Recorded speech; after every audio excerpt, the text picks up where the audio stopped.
Hi everyone, welcome back to the course on chemistry.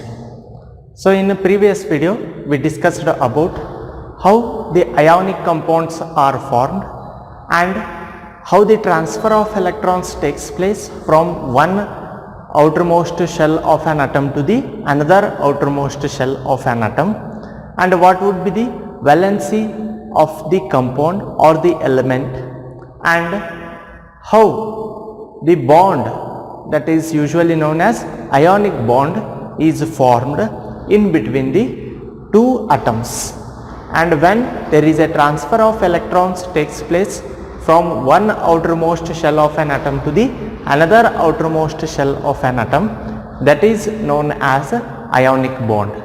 And here in today's video we are going to discuss about the formation of a covalent compounds. Formation of covalent compounds. Covalent compounds. So how does these covalent compounds are formed? Usually the covalent compounds are observed in organic compounds. Almost all of the organic compounds are nothing but covalent compounds, because these covalent compounds consist of covalent bond. I have already discussed about the formation of covalent bond. So in this video we will focus the formation of covalent bonds in detail. Okay, so first I will take the example of carbon. So what is the atomic number of carbon? 6, and electronic configuration is written as 1s2, 2s2, 2p2. So this is the electronic configuration of carbon. Now what would be the valency of this carbon? Valency means what? The number of electrons shared or transferred, means it may be gained or lost by an atom, is said to be its valency, or it is the combining capacity of an atom or an element. Okay, so here the valency of carbon is 4. Valency of carbon is 4, because see here the structure of carbon, how we can represent it is nucleus. So in first shell 2 electrons will be present, in second shell 4 electrons are present, totally 6 electrons. And now here it is unstable, and you should remember what is the condition for stability of an atom, that we have already discussed. So in this shell there is a presence of only 4 electrons. In order to get stabilized, it should either gains 4 electrons or loses 4 electrons. And when the number of electrons in the outermost shell becomes 8, then it becomes stable. Now how does this will get the stability? For example, if I consider the carbon, I will represent the valence electrons in the form of dot around the carbon. So there are totally 4 valence electrons. Valence electrons means the electrons which are present in the outermost shell are said to be valence electrons. And here I have represented those valence electrons in the form of dots. This type of representation is said to be Lewis dot structure or electron dot structure. Now it has to attain stability. In order to attain stability, it will react with hydrogen. So I will consider hydrogen. Totally I will take 4 hydrogen atoms. And what is the valency of hydrogen? 1. And the number of valence electrons in the hydrogen is also 1. And that number of valence electrons I will represent it as dot. Okay, this one is having 1 valence electron. This one is also having 1 valence electron. This one is also having 1 electron, and this one is also having one valence electron. So this hydrogen, is it stable? No, because in the outermost shell it consists of only one electron, but it requires two electrons. When the number of valence electrons in the hydrogen become 2, then it will attain stability because the shell is completely filled.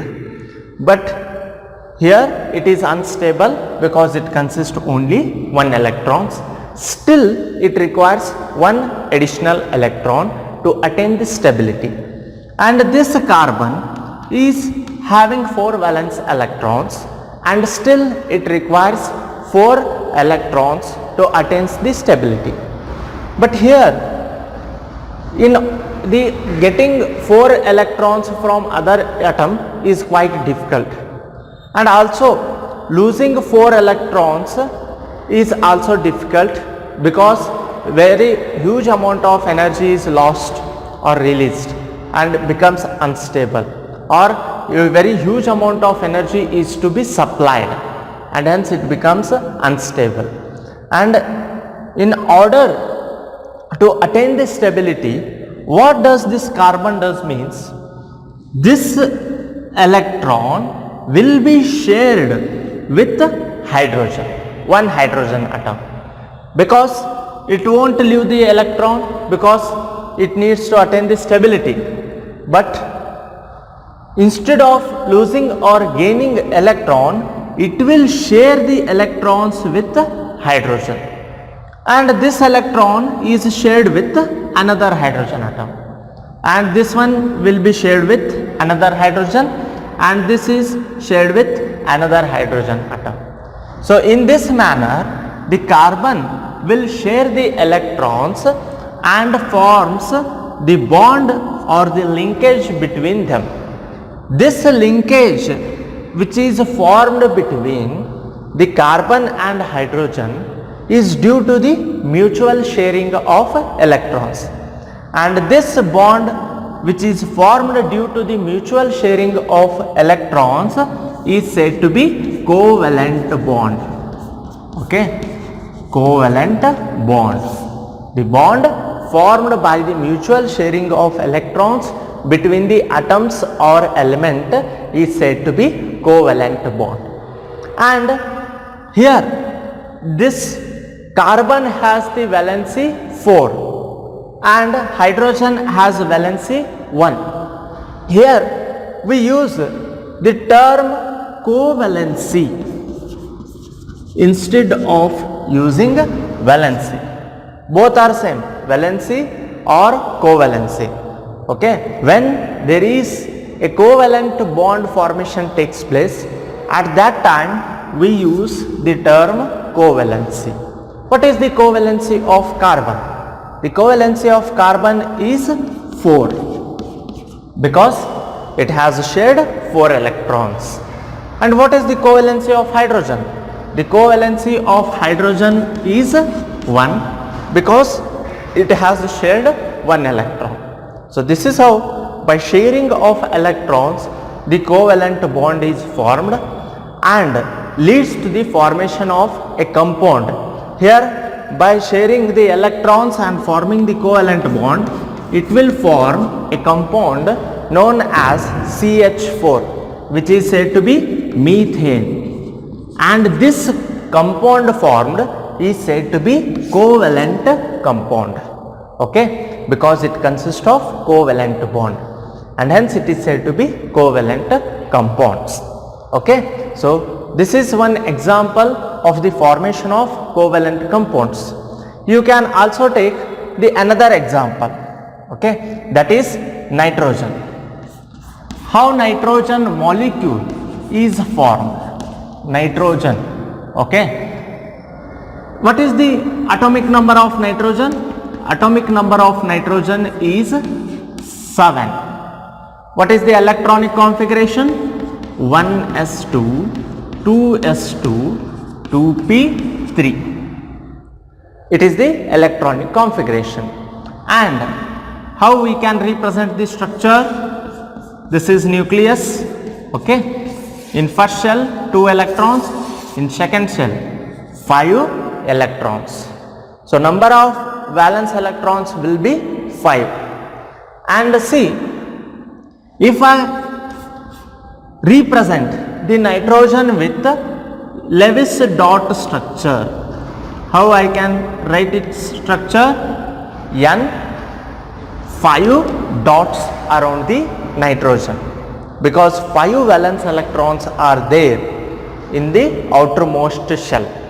Okay, and I will consider another nitrogen, and that is also having 5 valence electrons, and hence I will represent them by dots. Now this nitrogen is unstable and this nitrogen is also unstable, because both contains 5 electrons in the outermost shell and require 3 electrons to attain the stability. Now instead of this, since this one is also required electron, this one is also required electron, both will mutually share the electrons in order to attain the stability, and hence the bond or linkage is formed between these 2 nitrogen atoms by sharing the electrons. So due to the sharing of electrons, the 3 bonds are formed between the nitrogen molecule, N2 molecule. Okay, and these 3 bonds are said to be triple bonds. Okay, they are said to be triple bonds. This is how the nitrogen molecule is formed. You can take the number of examples like the formation of Cl2, H2, N2, O2. Okay, all those are formed by the mutual sharing of electrons, and that bond formed between them is said to be covalent bond. And these compounds like CH4, this compound is said to be covalent compounds.